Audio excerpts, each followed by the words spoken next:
నూతనంగా అమలు తలపెట్టినటువంటి వ్యవసాయ చట్టాలు ఏదైతున్నదో ముఖ్యంగా రైతాంగానికి పెట్టుబడులకు అనుగుణంగా ఏదైతే కనీస మద్దతు ధర కల్పింపబడే విధంగా కేంద్ర ప్రభుత్వం రూపొందించినటువంటి ఒక ధరల పట్టిక మినిమం సపోర్ట్ ప్రైస్ దాని కల్పనకి ఏదైతుందో వ్యవసాయ చట్టాలలో ఏ విధమైనటువంటి రక్షణ అష్యూరెన్స్ పొందుపరచలేకపోవడంతో రైతాంగం భవిష్యత్తులో ఎదుర్కోబోయేటటువంటి ఇబ్బందుల దృష్ట్యా నూతన వ్యవసాయ చట్టాలను ఉపసంహరింప చేసే విధంగా దాదాపు గత 2 మాసాల పైగా ఢిల్లీ రాజధానిలో ఒక విధంగా రాజకీయాలకు అతీతంగా చేపడుతున్నటువంటి ఈ రైతు ఉద్యమం నిన్నటి గణతంత్ర దినోత్సవం సందర్భంగా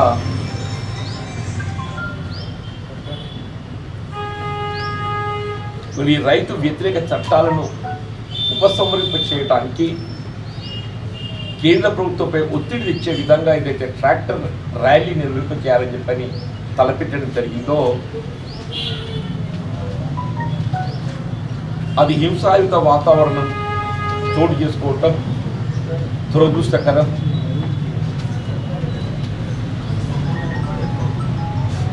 అంటే ఒక విధంగా సమస్య తీవ్రతను ప్రభుత్వం గ్రహించాలి. సమస్య తీవ్రత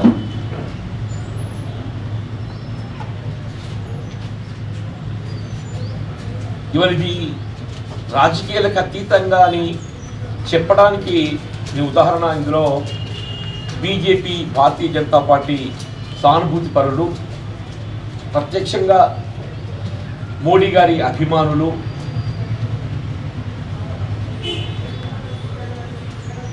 ఇందులో ప్రథమంగా అంటే ముందుండటం మనం గమనించాలని చెప్పంటున్నాం. ఎర్రకోట ముట్టడికి సంబంధించి దీప్ సిద్ధు దయచేసి మీరు గమనిస్తే మోడీ గారితో వారికి ఉన్నటువంటి సాహిత్యానికి ఇది నిదర్శనం అని చెప్పండి. దీప్ సిద్ధు ఇప్పుడు ఆయనే పేర్కొన్న కామెంట్స్కి అనుగుణంగానే దీప్ సిద్ధు పేర్కొన్నటువంటి ఒక కామెంట్స్కి అనుగుణంగానే ఇది మా ప్రజాస్వామ్య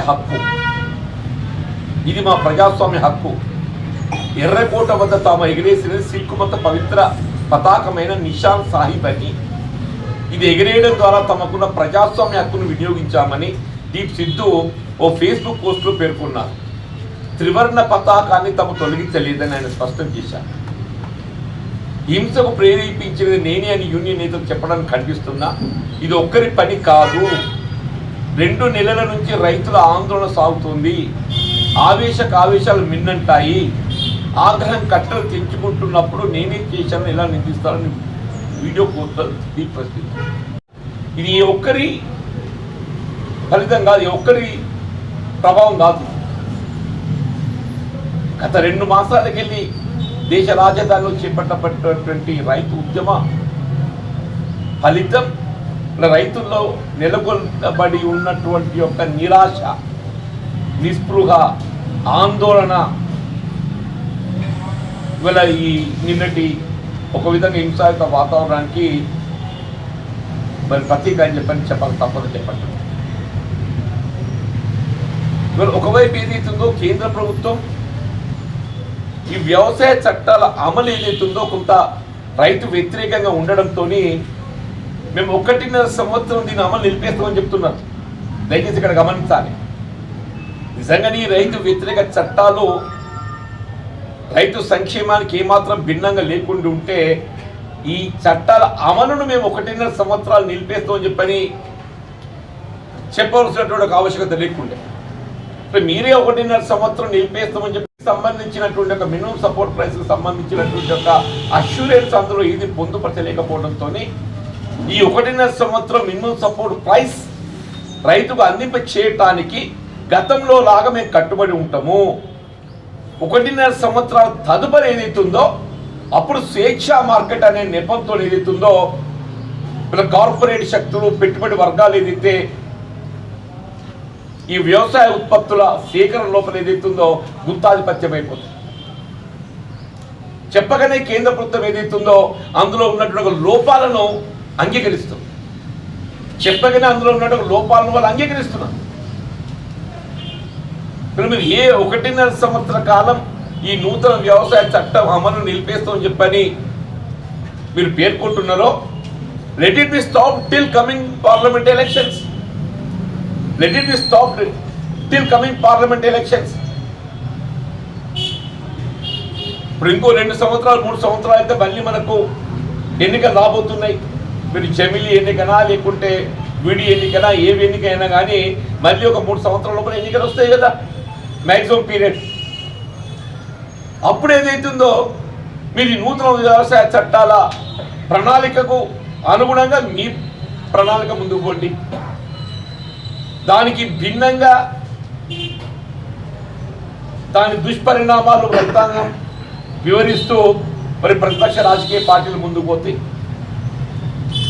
వ్యవసాయ చట్టాలు రైతుకు అంత అనుకూలంగా మీరు భావిస్తే you can again come to power. 1.5 సంవత్సరం మీరే దానికి వెసులుబాటు ఇస్తున్నారు. 1.5 సంవత్సరం వెసులుబాటు ఇవ్వడానికి మీరే ముందుకు వచ్చింది. అంటే మిగిలినంత ఈ 1.5 సంవత్సరమే. 1.5 సంవత్సరాలు 3 పంటలే. ఈ రబ్బీ, రాబోయే ఖరీఫ్, రబ్బీ 3 పంటలు పోతాయి. ఇంకొక 3 పంటలు కూడా కాదు, 2 పంటలైనా మీ వాళ్ళ ఎన్నికలు వస్తాయి. అందుకోసమే మా డిమాండ్ ఏంటంటే, మీకు నూతన వ్యవసాయ చట్టాల మీద అంత విశ్వాసం ఉంటే అవి రైతుకు మీరు అనుకూలుస్తుంది అనే ఒక భావన మీకు ఉన్నట్టయితే ఈ అంశం మీదనే రేపు రాబోయేటటువంటి పార్లమెంట్ ఎన్నికలకు పోదాం. ఈ అంశం మీద మీ నూతన వ్యవసాయ చట్టాలు నిజంగానే రైతుకు అంతా మీరు అనుకూలుతుందనే విశ్వాసం మీకుంటే ఆ ప్రణాళిక మీరు ముందుకు రండి. దానికి భిన్నంగా గతంలో ఏ మినిమం సపోర్ట్ ప్రైస్ కట్టిబడి ఉండే విధంగా ఆనాటి యూపీఏ ప్రభుత్వమే కానీ వివిధ రాష్ట్రాలు ఏదైతే మినిమం సపోర్ట్ ప్రైస్ ఇటు ధాన్యం సేకరణ కేంద్రాల ద్వారా కానీ అట్లా ఈ పప్పు దినుసులు నూనె గింజలకు సంబంధించి నాఫెడ్ మార్ఫెడ్ల ద్వారా కానీ రైతుకు అండగా నిలవడం జరిగిందో ఆ విధానంతో ఏదైతుందో మేము ప్రతిపక్ష పార్టీలు మేము ఎన్నికలు పోతామని చెప్పండి. Let it be decided by the people. Let it be decided by the people. కానీ నాంచివేత ధోరణితో వాళ్ళు ఏదైతుందో దేశ రాజధాని అట్టుడిపోతుందని చెప్పంటే యావత్ ప్రపంచం గమనిస్తుంది. వాళ్ళ the whole world is looking. ఎర్రకోట అంటే 26 జనవరి నాడు ఏదైతుందో మొత్తం రక్షణ దళాల చేతులకు పోతుంది. 15th ఆగస్ట్ 26 జనవరి రెడ్ ఫోర్ట్ ఏరియా ఏదైతుందో మొత్తము ఆర్మీ వాళ్ళ రక్షణ దళాల చేతుల్లోకి పోతుంది. అంటే ఎంత తీవ్రమైనటువంటి ఒక పట్టుదల దాని వెనుక, ఎంత తీవ్రమైనటువంటి ఒక లక్ష్యం, ఎంత తీవ్రమైన ఒక లక్ష్యం ఉంటే ఎర్రకోటపై జెండా ఎగరేయగలిగారని చెప్పండి మామూలు విషయం కాదని చెప్పంటున్నాను. దీన్ని బట్టైన మోడీ గారు ఏదైతుందో తమ ఆలోచన విధానాన్ని పునరాలోచించుకోవాలి. ఈ కార్పొరేట్ పెట్టుబడి వర్గాలకు ప్రయోజనాలను ఉనకూర్చేటటువంటి యొక్క ఆలోచన విధానంపై ఇప్పటికైనా వెనక్కి తగ్గండి, పునరాలోచించండి అని చెప్పని డిమాండ్ చేస్తూ చెప్పండి. అట్లాగే రాష్ట్ర ప్రభుత్వం నిజంగా ఇది ఇంకా చిత్రం కనబడుతుంది అంటుంటే ఈ నూతన వ్యవసాయ చట్టాలు రైతాంగానికి కనీస మద్దతు ధర కల్పనలో ఏదైతుందో ఏ విధమైనటువంటి ఒక రక్షణ అందులో పొందుపరచబడలేదు. భవిష్యత్తులో రైతాంగానికి ఈ కనీస మద్దతు ధర కల్పన పూర్తిగా ఏదైతుందో మరి కనుమరుగే పరిస్థితి ఉంటుంది. స్వేచ్ఛా మార్కెట్ అనేది ఏదైతుందో కేవలం పెట్టుబడి వర్గాల చేతుల్లోకి మరి రైతు నలిగిపోయే పరిస్థితి ఏర్పడుతుందని చెప్పని కేసీఆర్ గారు ఆయన ఒక్కడు తప్ప మొత్తం మంత్రివర్గాన్ని ఎమ్మెల్యేలను రోడ్ల మీద కూర్చోబెట్టిండే.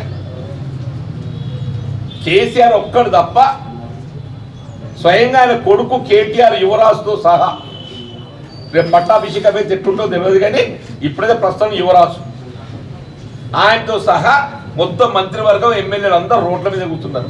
ఈ చట్టాన్ని ఉపసంహరించేసుకోవాలని చెప్పారు. ఇప్పుడు ఏమైందా, ఏకదం యూటర్న్ తీసుకున్నావు నువ్వు ఒక్క దెబ్బకే. ఇలా మోడీ గారితో మీరు చర్చించిన చర్చలు ఫలితం అయితే ఏం చర్చించారు మీరు మోడీ గారితో?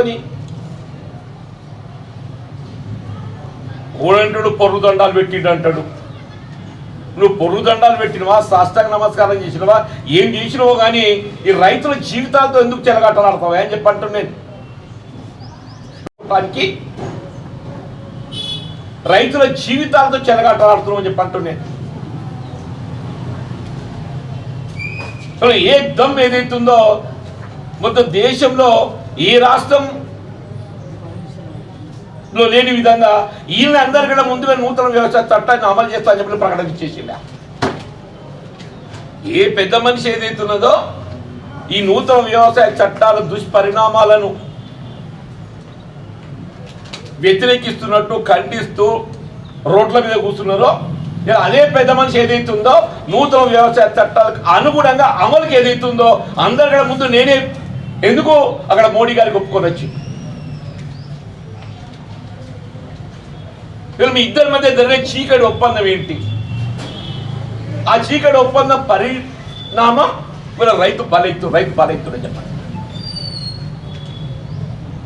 వీళ్ళు ఏమంటుండ్రు, మొన్న మేము వ్యవసాయ మార్కెట్లో బలోపేతం చేస్తా అని చెప్పంటారు. సంతోషం నాయన, వ్యవసాయ మార్కెట్ బలోపేతం చెయ్యు.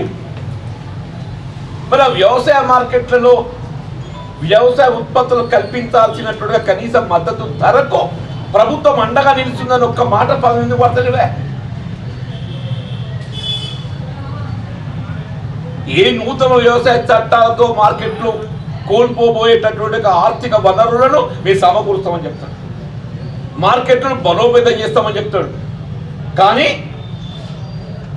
ఆ మార్కెట్లలో విక్రయాలు జరిపేటటువంటి ఒక వ్యవసాయ ఉత్పత్తులు కల్పించాల్సినటువంటి ఒక కనీస మద్దతు ధరకు ఏదైతుందో మేము అండగా నిలుస్తాం, ఎంఎస్పి కల్పిస్తాం మాత్రం ఒక వాడ పట్టాడు. ఇలా మార్కెట్లో వ్యవసాయ ఉత్పత్తులు ఎవరు కొనుగోలు చేస్తారు? వ్యాపారం, పెట్టుబడిదారు, రైస్ మిల్లర్స్. ఇలా 2005కు పూర్వం రాష్ట్రంలో ఏ పరిస్థితి ఉండేనో అది తిరిగి పునరావృతం కాబోతుందని చెప్పంటున్నా. 2005కు పూర్వం రాష్ట్రంలో ఏ పరిస్థితి ఉండేనో అది పునరావృతం కాబోతుంది.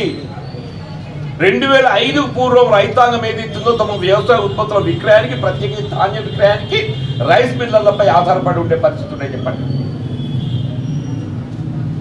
వ్యవసాయ మార్కెట్ నుంచి కొత్త బస్ స్టాండ్ దాకా ట్రాక్టర్లు జరిగినాయి ఆ కాలంలో. ఆ కాలంలోనే వ్యవసాయ మార్కెట్ నుంచి కొత్త బస్ స్టాండ్ దాకా ట్రాక్టర్లు జరిగినాయి చెప్పండి.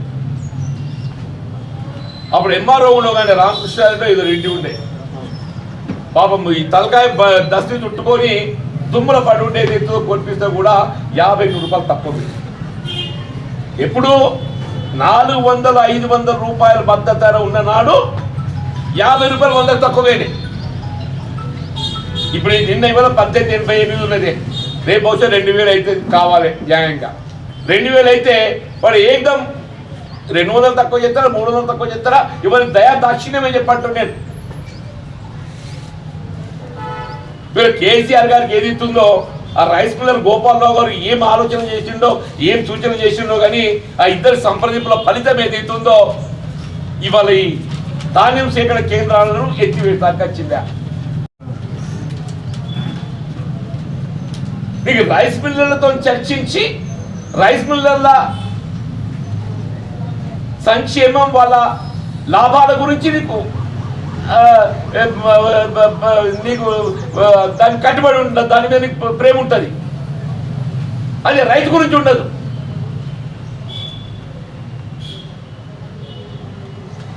ధాన్యం సేకరణకు సంబంధించి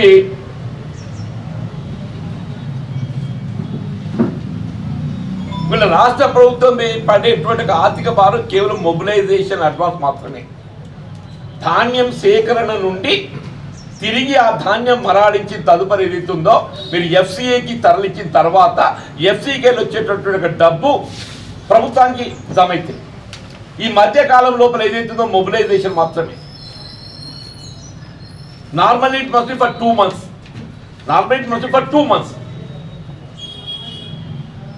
నీ మిగిలిన సేకరణకు సంబంధించి ఆడితి, అమాలి, రవాణా, మిల్లింగ్ చార్జ్ అన్ని ఎఫ్సీఐ కట్టిస్తుంది. నేను మొన్న మధ్య గంగుల కమలాకర్ గారు ఒక స్టేట్మెంట్ చదివింది. ముఖ్య ఎఫ్సీఐ ఫుడ్ కార్పొరేషన్ ఆఫ్ ఇండియాతో సంప్రదింపులు చేసి రైస్ మిల్లర్స్ ఏదైతే క్లస్టర్ మిల్లింగ్ రైస్ చెల్లించేటట్టుగా గడువును పొడిగిపజేసిందని చెప్పండి. కొంచెం మీరందరూ రాసిరు, మీరు రాసిందని చదివిన సిఎంఆర్ రైస్ ఏదైతుందో క్లస్టర్ మిల్లింగ్ రైస్ ఏదైతుందో సీఎం గారు ప్రత్యేకంగా చొరవ తీసుకొని ఎఫ్సీఐతో సంప్రదింపులు చేసి అది మార్చి చివరి వరకు పొడిగిపజేసిండు. 2 మాసాలు మనకు అవకాశం కల్పించిండు. ముఖ్యమంత్రి గారికి ధన్యవాదాలు అని చెప్పిండు. ఇదే గంగుల కమలాకర్ గారు. నువ్వు ఏ రైస్ మిల్లర్లకు వెసులుబాటు కల్పించడానికి నువ్వు ప్రత్యేకంగా ఎఫ్సీఐతో సంప్రదింపులు చేసినవి. మన ఎఫ్సీఐతోని మరి రబ్బీ వేసంగి ధాన్యం సేకరణకి ఏమైనా ఇబ్బందా, సేకరించి కూడా వద్దంటామని ఒక్క మాటతో మాట్లాడితే అయిపోతుంది కానీ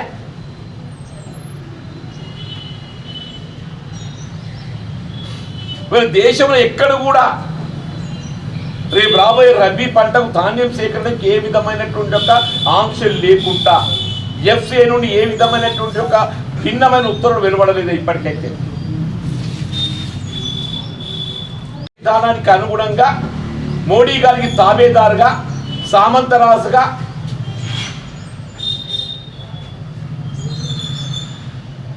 తన అవినీతిని కప్పిపుచ్చుకోవడానికి కొరకు ఏదైతుందో ఇలా రైతులు బలిపెట్టే విధంగా నేను రైతాంగానికి ఏదైతుందో ధాన్యం సేకరణ కేంద్రాలను నేను నిలిపేస్తున్నా. వాడి కర్మకు వాడిని వదిలేస్తున్నా పో.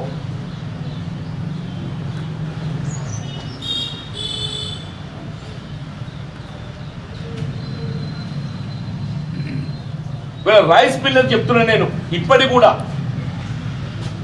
ఈ ఖరీఫ్ కాదు రబీ ధాన్యం క్లస్టర్ మిల్లింగ్ కూడా రైస్ కూడా పెట్టలేదు.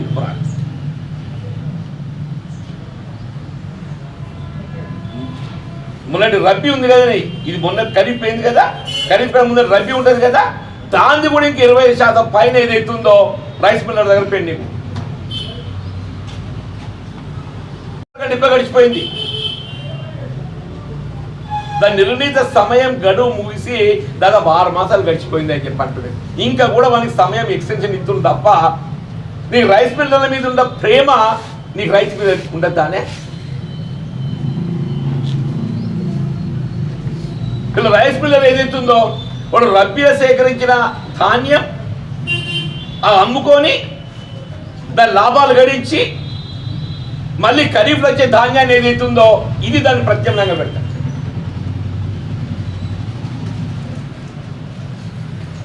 ఖరీఫ్లో వచ్చింది ఏదైతుందో అది ఒకవేళ మిల్లింగ్ చేసినా కానీ బియ్యం బయట అమ్ముకుంటాడు. మళ్ళీ వచ్చే కొత్త ధాన్యం ఏదైతుందో దాన్ని మళ్ళా బియ్యంగా మార్చిన తర్వాత అప్పుడు ఏదైతుందో ప్రభుత్వాన్ని చెల్లింపు చేస్తాడా. అలా చూడండి, మిల్లర్లకు వెసులుబాటు కల్పించడానికి ప్రభుత్వం ఎంత సహకరిస్తుందో అంటున్నా. ఇవాళ యూ టేక్ ఎగ్జాంపుల్, ఇవాళ జగిత్యాల జిల్లానే కానీ మొత్తం తెలంగాణ రాష్ట్రంలో మీరు ఏ మిల్ ఇన్స్పెక్ట్ చేసినా కానీ ఇవాళ ధాన్యం క్లస్టర్ మిల్లింగ్ రైస్ పెండింగ్ ఉంది కదా, పెట్టాల్సింది. అందరూ బట్టలు ఉండాలని ఉండద్దా? బట్టలు ఉండాలి కదా, ఉంటుంది ఊడిపోతుంది. క్లస్టర్ మిల్లింగ్ మరాడిస్తే ఎంత రైస్ ఎఫ్సీఐకి బదిలీ చేసిండో మిగిలిన చెల్లించాల్సిన దాని డ్యూ ప్యాడీ అయితే అందరు మిల్లులు ఉండాలి కదా. ఏమైనా ఉంటాడు పోను అంటూ నేను వేరియేషన్ డెఫినెట్గా ఉంటుంది. నీ జిల్లా రెవెన్యూ యంత్రాంగం ఏదైతుందో విడువాడు ఒకటి, ప్రభుత్వం కుమ్మకైనా ఇంకా విముంచనే ఉంది. Revenue is also part of the government. రాజు ఆలోచన ఏ విధంగా ఉంటుందో మంత్రి గారి ఆలోచన అట్లుంటుంది. రాజుగారి ఆలోచన ఎట్లుంటుందో మంత్రి గారి ఆలోచన అట్లుంటుంది. అరే నీకు ఇవాళ ఏదైతుందో అదే రైతుకు వచ్చే వరకల్లా ఏదైతున్నదో నా మీద ఏ మేరకు ఆ భారం పడుతుంది ఆర్థికంగా. నీవు పడే భారం సంవత్సరానికి పంటకు 200 కోట్లు నీవు చెప్పిన లెక్క ప్రకారంగా. మిల్లర్లకు లబ్ధి కూర్చోడానికి ఏదైతుందో నీకు ఏ విధమైన ఒక కట్టుబాట్లు లేవు, ఏ విధంగా కట్టుబాట్లు లేవు. అంటే దయచేసి ఏదైతుందో కేంద్ర ప్రభుత్వం కానీ రాష్ట్ర ప్రభుత్వం కానీ రైతు వ్యతిరేక విధానాలతో చెప్పంటున్నాను. ఎంతవరకు ఏదైతుందో 1 కోటి ఎకరాల సాగు విస్తీర్ణత మొన్నటి ఖరీఫ్లో ఏదైతుందో మనకు 1,75 లక్షల మెట్రిక్ టన్నులు ఉండేది. 75 lakh మెట్రిక్ టన్ ప్రొక్యూర్మెంట్ లక్ష్యం ఉంటే మన రిసీవింగ్ ఏదైతుందో it was only between 40 to 50 lakh target మనం రిసీవ్ చేసుకోలేకపోయింది. పంట దిగుబడి తగ్గిపోయింది. పెద్ద మంచి సన్నాట్లు పెట్టువానే దొరగారు పెట్టుకోండి చెప్పిన అందరం భయానికో భక్తికో సన్నాట్లు పెడుతుంది. ఇప్పుడు మన దగ్గర సేకరణ 1888. అదే రైస్ మిల్లర్ దగ్గర మరాడించి 40 రూపాయల కిలో అమ్ముకుంటాం. మన దగ్గర ఏ 1888 సేకరించిండో అదే సన్న రకాలు, నేను సన్న రకాల గురించి చెప్తాను, దుడ్డు రకాలు కాదు, అదే సన్న రకాలు ఏదైతున్నదో ఇవాళ మార్కెట్లో ఉండి మీరు చెప్పంటున్నా 4,000 రూపాయల క్వింటల్ ఉందని చెప్పంటున్నా. కేవలం 2 మాసాల వ్యవధి మాత్రమే చెప్పంటున్నాను. అదే రైతుకు వచ్చే వరకల్లా నేను 100 ఇయ్యనా నాకు సోయి లేదా. ఇదే పెద్దమని చెప్పిండు. నేను సన్నట్లు పెట్టుకున్నప్పుడు ఏదైతుందో మా రైతుకు దిగుబడి తగ్గొస్తుందని నాకు తెలిసినప్పుడు ఏదైతుందో నేను రైతు నష్టపోనిస్తానా, నేను క్వింటల్ 100 ఇయ్యనా, నాకు ఆమందం సోయి లేదా. మరి ఇప్పుడు సోయి ఏమైందో నాకు చెప్తలేదా, సోయి ఉందో లేదో ఆయనే చెప్పిండు, నాకు సోయి లేదా. మీద చూపెట్టేటువంటి యొక్క ప్రేమ ఓ 10% రైతుల మీద చూపెట్టండి అంటున్నా. మిల్లర్ల మీద చూపెట్టేటువంటి ఒక ప్రేమ, వాళ్ళు కల్పించే వెసులుబాటు రైతులు ఎందుకు కల్పించలేదు? రేపు రాబోయేటటువంటి పంట కాలంలో రబీ నువ్వు ధాన్యం సేకరణ కేంద్రాలు తిరిగి కొనసాగింపజేసే విధంగా నిర్ణయం ఏదైతుందో నువ్వు పునరుద్ధరించలేకున్నట్టయితే నిన్న ఢిల్లీలో జరిగినటువంటి యొక్క పరిణామం ఏదైతుందో నీకు తెలంగాణ రాష్ట్రంలో ఉత్పన్నం కాబోతుందని చెప్పి హెచ్చరిస్తామని చెప్పంటున్నాను. ఇప్పటికైనా సీఎం గారు కేసీఆర్ కళ్ళు తెరవాలి. నిన్నటి ఢిల్లీ పరిణామాలు చూసైనా కానీ సీఎం గారు కేసీఆర్ గారు కళ్ళు తెరవాలని చెప్పంటున్నాను. రైతు కోపం వస్తే ఆగ్రహిస్తే ఇలా ప్రధానమంత్రి తట్టుకోలేకపోతున్నాడు మోడీ గారి. నీ ముచ్చటెత్తనే అని మిలిటరీ పెట్టుకొని ఫౌజ్ పెట్టుకొని ఏదైతుందో ఆపలేకపోయి నీ పోలీసు వాళ్ళ ముచ్చటెత్తనే. ఇప్పటికైనా నీ ఆలోచన విధానాన్ని పునరాలోచించు. తక్షణం ఏదైతుందో రైతును ఆందోళనకి వెళ్ళిపోయి బయటపడేట్టు. రబీకి ఏదైతుందో ధాన్యం సేకరణ కేంద్రాలు అన్ని యథావిధిగా కొనసాగింపబడతామనేటువంటి ఒక నిర్ణయాన్ని తక్షణం ఏదైతుందో పునరుద్ధరించి ప్రకటించు. లేకుంటే ఢిల్లీ పరిణామాలు ఏదైతుందో తెలంగాణ రాష్ట్రంలో ఉత్పన్నం కాబోతామని చెప్పి హెచ్చరిస్తామని చెప్పండి. ఇలా పసుపు పాప 6 కాలం కష్టపడి ఏదైతుందో 9 మాసాలు కష్టపడి వచ్చే పసుపు పంట ఎకరా 1,20,000 రూపాయలు పెట్టుబడి అయితే పెట్టుబడి పొందడానికి 10,000 రూపాయల క్వింటాలు కావాలి. లాభం పక్కన పెట్టు. పసుపు ఉత్పత్తికి ఏదైతుందో పెట్టిన పెట్టుబడి రాబట్టుకోవడానికి క్వింటల్ 10,000 రూపాయలు పెడితేనే కానీ ఆ పెట్టుబడి రాబట్టుకోని. ఇలా 5,000 6,000 అంటే ప్రతి ఎకరా మీద 50,000-60,000 రూపాయలు రైతు నష్టపోయే పరిస్థితి ఉందని చెప్పండి. మరి అరవింద్ ఏమో అప్పుడేమో పత్రాలు రాసిచ్చిండు, అప్పుడేమో కాగితాలు పత్రాలు రాసిచ్చిండు. ఇప్పుడేమో నేను రాష్ట్రానికి లేఖ రాసిన వాళ్ళు ఢిల్లీకి రాస్తే నేను పట్టుకొస్తా, మరి అదేందో మాకు ఆంతర్యము అంతరంగిక మాకు తెలుస్తలేదు. కలిసి ఏదైతున్నదో ఇలా రైతుల జీవితాలతో చెలగాటాడుతుందని చెప్పి అంటుంది.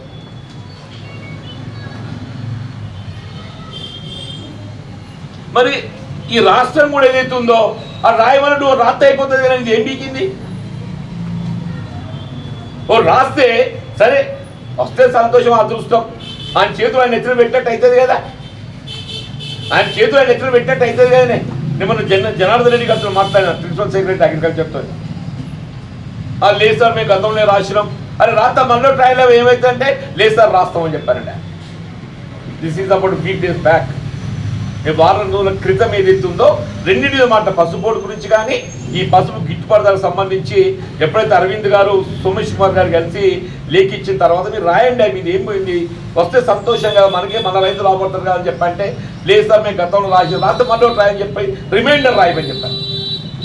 మరి ఇంతవరకు అయితే మరి ప్రెస్కి అయితే బహిర్గతం చేయలేదు, మీరు రాసిందో రాయలేదు అని చెప్తే తోడు దొంగలు అట అయిపోయింది అన్నట్టు. వీడు ఆననుడు వాడు ఈయననుడు, ఇద్దరు పోతే రైతులు మాత్రం బజార్లో పెడుతుంది, ఇద్దరి మధ్య రైతులు మాత్రం బజార్లో పెడుతున్నారని చెప్పంటుంది. దయచేసి పసుపు గిట్టుబాటుకు సంబంధించి అన్నాడు ఉమ్మడి రాష్ట్రంలో కల్పించిన ధర కూడా ఇవాళ లేదు. అన్నాడు ఉమ్మడి రాష్ట్రంలో ఏదైతుందో ఇట్ వాజ్ బిట్వీన్ 10,000 to 15,000 ఉమ్మడి రాష్ట్రం. 10 సంవత్సరాల తర్వాత ఇవాళ ఆ ధర లేదు, రెట్టింపుగా లెక్క ప్రకారం. గిట్టుబాటు ధరకు సంబంధించి మీరు వాస్తవంగా 15,000 కల్పిస్తేనే కానీ గిట్టుబాటు కాదు.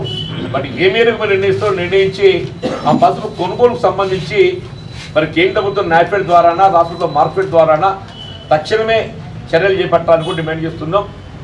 అది 30 తారీఖు నాడు ఏదైతున్నదో ఆర్మూర్ కేంద్రం, ఎందుకంటే పసుపుకు అది కేంద్రం. అది నిజామాబాద్ జిల్లా కానీ జగిత్యాల కానీ కామారెడ్డి కానీ నిర్మల్ కానీ మధ్య ఉన్నది కాబట్టి 30 నాడు అక్కడ ఒకరోజు దీక్ష నిరాదీక్ష చేపట్టబోతుంది కాంగ్రెస్ పార్టీ ఆధ్వర్యంలో. ప్రభుత్వం ఈ లోపల స్పందిస్తే బాగుంటుంది అని డిమాండ్ చేస్తుంది. Thank you. ఇది కేవలం రైతుకు సంబంధించిన అంశమే కాదు, పబ్లిక్ డిస్ట్రిబ్యూషన్ సిస్టమ్ ఏదైతే రైతు సేకరణ ఉంటుందో అది దీనికి లింక్ జోడించబడి ఉంటుంది. అప్పుడు ఏమైతుంది, ఎఫ్సిఐ డైరెక్ట్గా మిల్లర్లతో కొనుగోలు చేస్తుంది. ఎఫ్సిఐ ఏదైతుందో ఈ మద్దతు ధరను పరిగణలోకి తీసుకొని దాని సేకరణకు మిల్లింగ్కు ఎంత ఖర్చు వస్తుందో అంతా లెక్కలు తీసి మిల్లర్లు చెల్లిస్తాయి. కానీ మిల్లర్ ఏం చేస్తాడు, మన దగ్గర క్వింటల్కు 200-300 తక్కువ కొట్టు. మిల్లర్ నష్టపోడు. మిల్లర్ ఏదైతుందో వాని లాభాలు వానికి ఏదైతుందో స్వేచ్ఛ దొరుకుతుంది. ఇంకా రైతులు దోపిడీ చేయడానికి స్వేచ్ఛ లభిస్తుంది. మళ్ళీ ధాన్యం సేకరణ కేంద్రాలను నిలిపివేయడంతో రైతులు దోపిడీ చేయడానికి ఏదైతుందో మళ్ళీ మార్గాలు తలుపులు తెరిచినట్టు అయితేనే 2005 పూర్వం ఎట్టుండేనో మళ్ళీ రైస్ మిల్లర్లకు ఏదైతుందో రైతులు దోపిడీ చేయడానికి ద్వారాలు తలుపులు తెరిచినట్టు అయితే చెప్పంటారు. దోపిడీకి స్వేచ్ఛ లభించినట్టయితే చెప్పంటారు. దోపిడీకి స్వేచ్ఛ లభించినట్టయితే చెప్పంటారు. దయచేసి ఈ ధాన్యం సేకరణకు సంబంధించి మీరు వెంటనే మీరు ఆలోచన నిన్నటి ఢిల్లీ పరిణామాలను పరిగణన తీసుకొనైనా కానీ మీ ఆలోచన విధానాన్ని పునఃసమీక్షించి తక్షణమే ధాన్యం సేకరణ కేంద్రాలను కొనసాగింపజేయబోతున్నట్టు ప్రకటన చేయాలని చెప్పి డిమాండ్ చేస్తున్నారు.